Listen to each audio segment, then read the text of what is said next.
नमस्कार, आप देख रहे हैं सी न्यूज। मैं हूं आपके साथ अभिषेक शर्मा। सी न्यूज पर आप सभी का स्वागत है। सी न्यूज पर वक्त है न्यूज बुलेटिन का, तो आइए नजर डालते हैं इस वक्त की कुछ खास खबरों पर। एतमादपुर ब्लॉक संसाधन केंद्र पर निष्ठा प्रशिक्षण के दौरान शिक्षकों को ट्रेनिंग दी जा रही है, जिसमें आज दूसरा पैरा स्टार्ट हो गया है।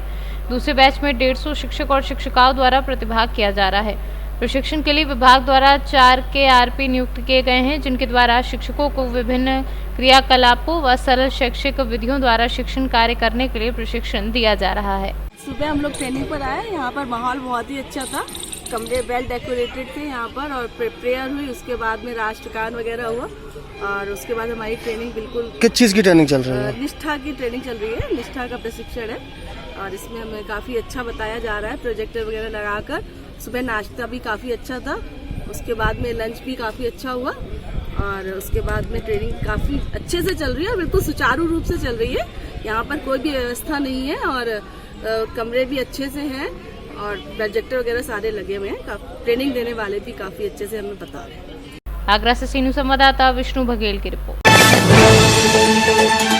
Jaunpur Maharajganj common service centre Kewatli Maharajganj के संचालक संदीप जायसवाल, प्रदीप जायसवाल के नेतृत्व में Harsh Narayan Singh, CSC district coordinator learning foundation Jishant के द्वारा डिजिटल इंडिया के बारे में जानकारी दी गई और वित्तीय साक्षरता कार्यक्रम के माध्यम से बताया गया कि पैसों का प्रबंध कैसे किया जाता है। नमस्कार, मेरा नाम जिशान है। मैं लर्निंग लिंक्स फाउंडेशन से आया हूँ, और आज मैं यहाँ पे एक कवातली गांव है, केवटली गांव है, जहाँ पे मैं एक वित्तीय साक्षरता का कार्यक्रम लेके आया था, जहाँ पे मुझे पैसे का प्रबंधन किस तरह से किया जाए मैंने गांव वालों को बताया। किस तरह से वो अपनी बचत कर सकते हैं, किस तरह से वो अपना पैसा बचा सकते हैं। उसके लिए मैंने इनको एक डायरी बनाने के लिए बोला है, जिसमें ये अपना खर्चा दर्ज कर सकते हैं।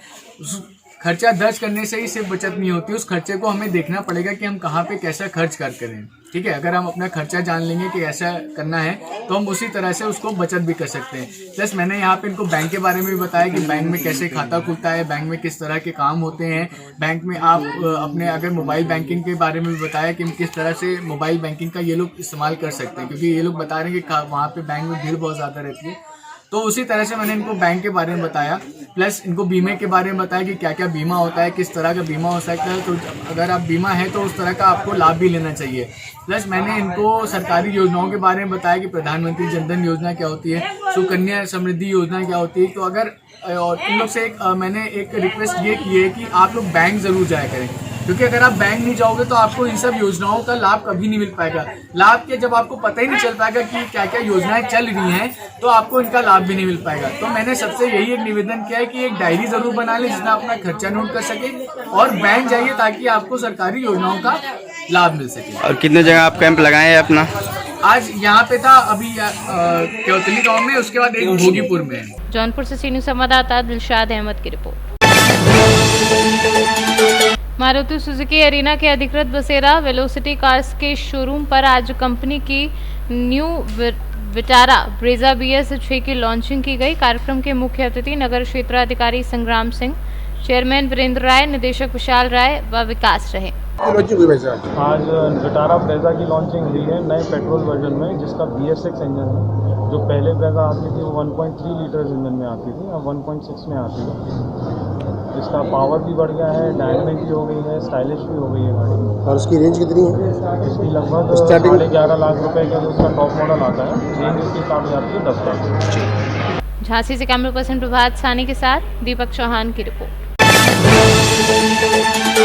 कुशीनगर परिषद के अंतर्गत वार्ड क्रमांक 3 स्थित पड़वा क्षेत्र के रहवासी वार्ड में साफ सफाई एवं नालियों में पानी की निकासी नहीं होने के कारण पिछले कई महीनों से नगर परिषद के चक्कर काट कर परेशान हो गए हैं। आज वार्ड की कुछ महिलाओं द्वारा घर के सामने पड़े कचरे को उठाकर नगर परिषद पहुंची, जहां उन्होंने CMO कक्ष में उनकी टेबल पर कचरा फेंक दिया। मैं सचिन पाटीदार वार्ड क्रमांक 3 का रहवासी हूँ। मेरे यहाँ ये जो स्वच्छ भारत अभियान चल रहा है, उसके तहत जो गवर्नमेंट इतनी योजनाएं निकाल रही है स्वच्छ भारत के लिए, और आज ये नगर पंचायत में स्वच्छ भारत का ODF का वो अवार्ड लेके आ रहे हैं, लेकिन नगर पंचायत को ये नहीं सूझ रहा है कि मेरे वार्ड में कभी आके तो देखे कि क्या स्थिति हो रही है। मेरे वार्ड में आवास के जो मकान बन रहे हैं, उनका जो वेस्टेज मटेरियल पिछले 2 साल से पूरे मोहल्ले में भरा पड़ा है। नालियाँ पूरी जाम है, नगर पंचायत से एक भी बंदा कोई साफ सफाई करने के लिए पिछले 2 साल से कोई आ नहीं रहा है। यहाँ पर जो लाइट की व्यवस्था है, स्ट्रीट लाइट, वो स्ट्रीट लाइट आज 1 महीना हो गया है, वो स्ट्रीट लाइट पूरी बंद है। कचरे की गाड़ी 15-20 रोज से कचरे की गाड़ी नहीं आ रही है। झाड़ू लगाने वाला कोई आज से 15-20 रोज से कोई आ नहीं रहा है। इतनी गंदगी हो रही है और मैंने इसके लिए कई बार नगर पंचायत में जाके इसकी कंप्लेंट की है, शिकायत की है। सीएमओ साहब से आवेदन निवेदन कर करके मैं थक गया हूँ। ये आवेदन मैंने सीएमओ साहब को दिया, मंत्री साहब को दिया, एसडीएम साहब को दिया, सीएम हेल्पलाइन पे कई बार मैंने कंप्लेंट की है, कोई सुनने को तैयार नहीं है मेरा। मैं इस गंदगी से इतना परेशान हो चुका हूँ, मेरे बच्चे बीमार पड़ रहे हैं, मच्छर हो रहे हैं। मैं खाना खाता हूँ तो थाली में मच्छर गिरते हैं, ऐसी स्थिति है पूरे घर के अंदर। अब मैं कहाँ जाऊँ? कोई प्रशासन मेरे को कोई सुनने को तैयार नहीं है। मैं चाहता हूँ कि ये जो कर रहे हैं, ये प्रशासन मेरे साथ ऐसा व्यवहार क्यों कर रही है? नगर पंचायत इसका मेरे को जवाब चाहिए। मैं मकान का कर दे रहा हूँ, पंचायत कुछ भी सुनने को तैयार नहीं है। हम लोग आज पूरे जो वार्ड के लोग हैं, वो लोग पूरे गंदगी का कचरा उठा के नगर पंचायत गए और उस सीएमओ के ऑफिस में केबिन में जाके उनके टेबल पे वो कचरा डाला हमने और उनको दिखाया कि देखो कि क्या स्थिति हो रही है, लेकिन वहाँ कोई सुनवाई नहीं है। अब मेरा ये कहना पड़ रहा है कि अगर ये समस्या का हल 4 रोज के अंदर मेरे यहाँ अगर इस वार्ड में नहीं होता है तो मैं आत्मदाह करूँगा और इस आत्मदाह का जवाबदार जो भी है वो नगर पंचायत मुख्य नगर पालिका अधिकारी रहेगा। और मैं ये पूरे प्रशासन को बता के जा रहा हूँ कि मैं अगर आत्मदाह करता हूँ तो इसकी जवाबदारी पूरी प्रशासन की रहेगी। मध्य प्रदेश से सीनू संवाददाता अंशु मिश्रा की रिपोर्ट। प्रयागराज 12 तहसील में आयोजित होने वाले आज के संपूर्ण समाधान दिवस में जहां फरियादियों के द्वारा विभिन्न प्रकार की समस्याओं को लेकर के फरियाद की गई, तो वहीं तहसील के अंतर्गत आने वाले मजरे जियालाल का पूर्वा में रहने वाले ग्रामीण जियालाल का पूर्वा में रहने वाले ग्रामीण पेयजल की समस्या से जूझ रहे हैं, जिसकी शिकायत उनके द्वारा उप जिलाधिकारी के समक्ष तहसील दिवस में पहुँच कर की गई। सर, जैसे आज संपूर्ण समाधान दिवस में आए हैं तो आपकी समस्या क्या है?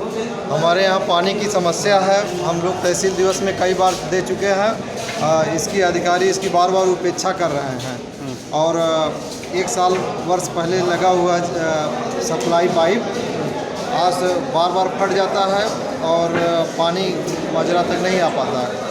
हम लोग पानी से बहुत पीड़ित, पानी आ नहीं रहा। हम लोग पानी पीने की बहुत बड़ी समस्या हो गई है।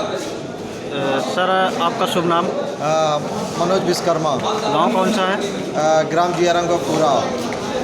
प्रयागराज से सीनू संवाददाता राकेश पटेल के साथ रावेंद्र तिवारी की रिपोर्ट। सी न्यूज़ के इस न्यूज़ बुलेटिन में फिलहाल इतना ही। देश और प्रदेश की तमाम बड़ी खबरों को जानने के लिए आप जुड़े रहिए हमारे साथ और देखते रहिए सी न्यूज़। हर खबर आपके साथ, आपके हाथ।